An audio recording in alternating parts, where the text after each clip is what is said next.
Так, очередной осмотр двигателя. Потихоньку разбираю. 1.6 БСФ, 310-311 тысяч пробега.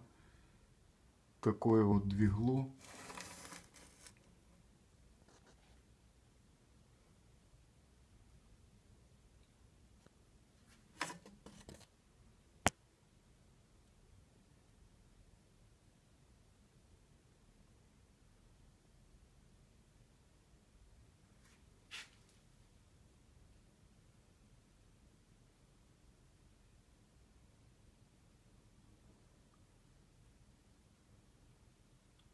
Ну, вроде как третий цилиндр, так прилично там что-то там нагарчика.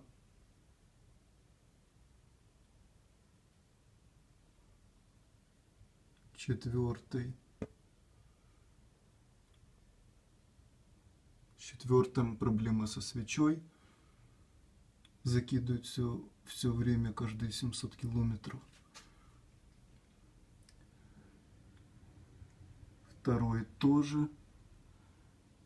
А вот первый молодцом. Но есть такая бочина, не знаю, это нормально или нет. Вот такая фигня.